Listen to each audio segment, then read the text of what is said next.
수성구만 조정 대상 지역, 경산도 비규제로 바뀌었고 조정 대상 지역이 해제가 되면요 어떤 현상이 일어나는지 말씀을 드릴게요. 오늘 3시에 나온다고 해서 나왔습니다. 일단 제목이 지방투기과열지역 해제 등이라고 했어요. 그러니까는 핵심은 뭐 수도권이 아니라 해제를 하는데 주요 지역 외에 물량이 많은 지역 중심으로 규제를 해제한다라는 내용으로 나왔습니다. 우선 이 조정 대상 지역 해제와 투기과열 지역 해제는 시행일은 7월 5일 0시부터 시행을 합니다. 시행을 하는데 우선은 그거를 좀 아셨으면 좋겠어요. 우선은 조정 대상 지역이 해제가 되면요 어떤 현상이 일어나는지 말씀을 드릴게요. 그냥 간단한 큰 골격만 보시면 돼요. 첫 번째, 세금과 거주 요건을 관장을 합니다. 그래서 조정 대상 지역이 해제가 되면요 세금 중과에 대한 모든 것들이 사라집니다. 그리고 두 번째는 거주 요건들이 2년의 실거주 요건이 있는데 이게 2년 보유로 바뀝니다. 그렇기 때문에 조정 대상 지역이 해제가 되면은 되게 큰 파급 효과가 있고 대출 규제에 대한 부분들도 70%까지 LTV가 완화가 됩니다. 물론 DSR이라든지 이런 부분들은 완화가 되지는 않겠지만은 일단 LTV 자체가 굉장히 큰 폭으로 완화가 되는 부분들이 있다라는 부분을 말씀을 드립니다. 그리고 이제 투기과열지구가 해제가 되면요 일단은 이거는 세금의 관장보다는 분양권 전매 제한의 완화, 그리고 재건축 재개발에 대한 거래 제한이 있잖아요. 뭐 재건축 같은 경우는 조합 설립 인가 이후에 거래를 하지 못한다. 그리고 거래를 할 경우에는 현금 청산이 된다. 그다음에 재개발 같은 경우는 관리 처분 인가가 난 이후에 거래를 못한다. 만약에 거래를 하면은 현금 청산이 된다. 이런 부분들이 있는데 투기과열 지역이 해제가 되면은 세금에 대한 부분과 대출에 대한 부분들은 일부 남지만은 뭐 이제 재개발 재건축에 대한 거래 제한이라든지 분양권의 전매 제한이라든지 이런 부분들은 완전히 풀리고 대출에 대한 부분들도 조금은 LTV라든지 이런 부분들이 완화가 되죠. 그래서 그냥 핵심은 그거예요. 조정 대상 지역은 세금과 거주 요건, 그 다음에 투기과열 지역은 분양권의 전매 제한과 재개발 재건축의 거래 제한, 요것들이 완화가 됩니다. 그래서 요렇게 두 개의 큰 기둥을 세우시고 이번에 이제 해제된 데를 바라봐야 되는데요. 우선 해제된 데를 먼저 보면요. 경상도 쪽에 우선 대구죠. 대구 같은 경우는 조정 대상 지역이 이제 수성구 하나입니다. 그 외에는 전부 비규제 지역으로 변경이 되었습니다. 그렇기 때문에 대구 같은 경우는 주택이 2개가 되든 3개가 되든 이제 세금에 대한 중과 대상이 수성구를 제외하고는 중과 대상이 되지 않고 거주 요건도 없어지게 됩니다. 우선 대구는 그렇고요. 그리고 이제 대구뿐만 아니라 대구에서 플러스 경상북도 중에서 대구 바로 옆에 경산이라는 동네가 있거든요. 그 경상도 조정 대상 지역에서 비규제 지역으로 변경을 했습니다. 그 대구의 위송도시가 이제 경산이거든요. 대구랑 붙어 있습니다. 근데 대구가 활성화될 때까지는 경산도 활성화되기 어렵기 때문에 풍선 효과가 원래라면은 풀어지면은 경산까지도 같이 가야 되지만은 요런 부분들 좀 염려가 없을 것 같아서 가격 흐름도 안 좋고 하니까 경상도 해제를 한 것 같습니다. 그리고 경상남도 쪽으로 가면요. 창원 의창구가 이제 투기과열지구로만 지정이 되어 있었어요. 그러니까 조정 대상 지역은 지정이 되어 있지 않았습니다. 결국은 세금 규제가 원래 없었고 분양권이라든지 재건축 재개발에 대한 정비 사업에 대한 거래 제한이 있었는데 이게 많이 풀렸습니다. 그러면은 이제 창원 의창 같은 경우는 조금은 시장의 변화, 시장의 가격의 변화를 조금 주목할 필요가 있습니다. 의창구는 조금 사람들이 몰릴 수 있다라는 생각이 좀 들긴 하는데요.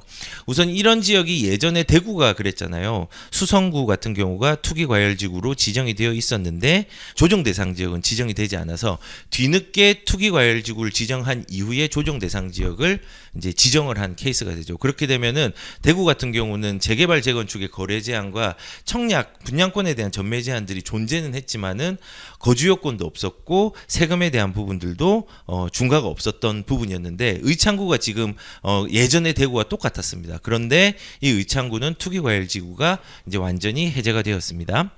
그리고 대전으로 한번 가보면요. 동구, 중구, 서구, 유성구 요렇게 이제 해제가 됐는데 그냥 이런 거예요. 원래 대전은 어떻게 되어 있었냐면요. 전부 다 이제 조정 대상 지역 플러스 투기과열지구였어요. 대덕군만 빼고 전부 다 조정 대상 지역과 투기 과열 지구로 있었는데 여기도 강력지자체잖아요. 이제 대구는 물량이 많아서 수성구 빼고 전부 다 해제를 해줬지만은 대전 같은 경우는 이젠 전부 규제 지역이긴 한데 투기 과열 지구가 하나도 없어지게 되었습니다. 그러니까는 이게 대전이거든요. 대전 전체는 이제 노란색이 되겠죠. 조정 대상 지역.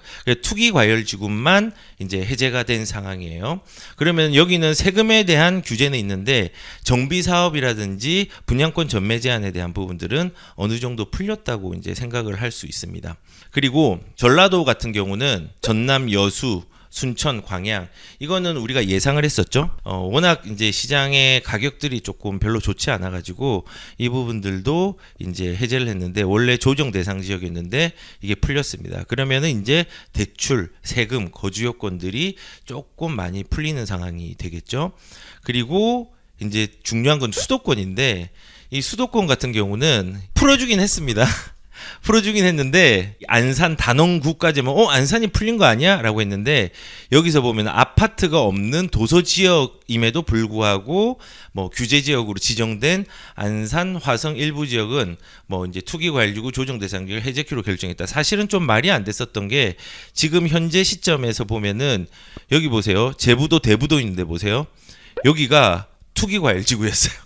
아파트가 없는데 되게 이상했죠. 그래서 이런 도서지역, 섬이 있고 아파트가 그렇게 없는 지역에 한해서는 경기도권에서는 투기과열지구나 조정대상지역을 모두 해제했습니다.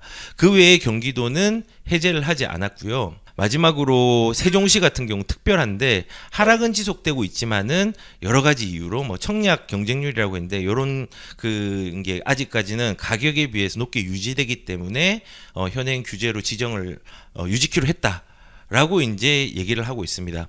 그래서 이제 요약을 하면은 조정 대상 지역이 해제가 되면 거주 요건과 세금 규제가 완화가 된다. 거주 요건이 없어지는 것. 투기과열지구는 해제가 되면은 분양권 전매 제한과 재개발 재건축 정비 사업의 거래 제한이 완화되고 대출도 조금 완화가 될 수 있다. 이제 이걸 기준으로 대구는 수성구 빼고는 전부 비규제 지역입니다. 수성구만 조정 대상 지역. 그다음에 그 위성 도시인 경산도 비규제로 바뀌었고 그다음에 투기과열 지구만 지정이 되어 있던 창원 의창 같은 경우는 비규제로 바뀌어서 사람들이 몰릴 수 있다. 대전은 풀리긴 풀렸는데 전부가 조정 대상 지역이다. 예, 그리고 전라도는 하락 양상이 좀 많았던 여수, 순천, 광양이 비규제 지역으로 변했고 경기도는 풀린 듯했지만은 안성, 화성의 섬들로 이루어진 도서 지역들만 해제가 되어서 비규제로 되었고 세종시는 그대로 유지됐다. 이렇게 이제 되는 겁니다. 여기서 우리가 여러 가지 이제 해석을 좀 할 수 있는 건데요. 일단 정부의 입장에서 왜 이렇게 했을까에 대해서 고민을 해봐야 되는데 첫 번째는 정부는 투자 자본 유입을 공포스러워 한다는 거예요, 사실은. 이게 가격들을 움직일 수 있거든요. 그 말은 뭐냐면은 수요권이 두터운 경기도라든지 인천은 조건이 되는 곳이 있음에도 불구하고 풀어주지 않았어요. 만약에 이런 부분들이 이제 풀린다고 하면은 사실은 인천에 뭐 서구를 필두로 해가지고 하나씩 이제 풀어줄 걸로 예상을 했으나 사실은 이제 이게 너무 시장을 좀 자극시킬 수 있다는 판단해서 이거를 풀지 않은 것 같고 그렇지만 그럼에도 불구하고 제가 생각할 때는 정부는 궁극적 목표는 규제를 완화해서 시장의 거래를 활성화하는 거잖아요. 그것들을 선제적으로 풀지는 않고 단계적으로 지속적으로 풀 것 같다라는 생각이 듭니다. 아마도 3개월 뒤에 또 심의가 있기 때문에 그 심의에서도 이거를 또 이번 시장의 3개월을 보고 앞으로 조금 덜 풀 것인지 더 풀 것인지를 아마 고민할 것 같습니다. 그리고 저는 개인적으로 이번에 해제 지역을 보면서 정부는 수도권은 아직도 안정화된 시장이 아니라는 것들을 인정하고 있는 것 같아요. 왜냐하면 수요층이 부족한 도서상간 지역은 규제를 전면 풀었죠. 대부도 등 같은 지역들을. 근데 그럼에도 불구하고 수도권은 풀어주지 못했어요. 왜냐하면은 거꾸로 반증으로 해석할 수 있는 건요. 지금 시장은 아직까지 안정화되지 못했다는 것들을 저는 반증한다고 생각을 합니다. 만약에 정말 관심 없고 정말 사람들이 거래를 하기 싫은 시장으로 이제 판단을 하였다면요. 사실 수도권도 풀어줘야 합니다. 그런데 그 수도권을 풀어주지 않았다는 것은 아직도 시장은 안정화된 시장이 아니라는 것들을 인정하는 것과 같다라는 생각을 하였습니다. 제 개인적인 생각입니다. 그리고 세 번째는 정부가 이거를 단계적으로 이제 푼다고 했잖아요. 푼데 저는 개인적으로 모두 풀릴 것 같습니다. 근데 이 풀리는 속도가 우리는 좀 문제지 방향은 틀리지 않았다는 것들을 가져갔으면 좋겠습니다. 사실 좀 아쉬운 거는 전체적으로 풀면 끝납니다. 근데 이거를 풀진 못합니다. 왜냐하면 여러 가지 해석 때문에 그런 거죠. 하지만은 이제 큰 폭으로 해제로 이제 속도전을 하는 것보다 사실상은 정치적 눈치로 단계적 완화의 방향으로 계속 흘러가는 거예요. 조금 아쉽긴 한데 좀 이게 우리가 협치라는 부분들이 형식적인 게 아니라 실질적으로 정말 협치를 해서 이 시장의 상황들을 좀 바르게 인지할 수 있는 여론들이 형성이 된다면은 빠르게 좀 풀어가지고 실질적인 급등들이 짧게 있을 수는 있지만은 그것들을 길게 본다고 하면은 오히려 단계의 폭들을 지금처럼 조금씩이 아니라 조금 더 폭넓게 푸는 게 좀 필요하다는 생각을 좀 하였습니다. 그리고 정부는 풍선 효과를 최소화하려고 노력을 했습니다. 왜냐하면 풍선 효과 우려는 우리가 옛날에 해봐서 알잖아요. 예전에 규제를 하면은 규제 지역이 아닌 곳으로 수요들이 몰렸습니다. 예전에 김포 빼고 주변이 다 규제 지역이니까 김포가 가격을 급등을 했고 김포를 묶어버리고 이제 일산을 놔두니까 일산으로 또 옮겨갔습니다. 이런 식으로 계속 이제 풍선 효과가 일어나는 부분들을 우려한 것 같습니다. 그래서 풍선 효과가 최소화될 수 있는 지역들을 단계적으로 이런 그 정량적인 부분들을 고려해가지고 풀었다라는 생각이 듭니다.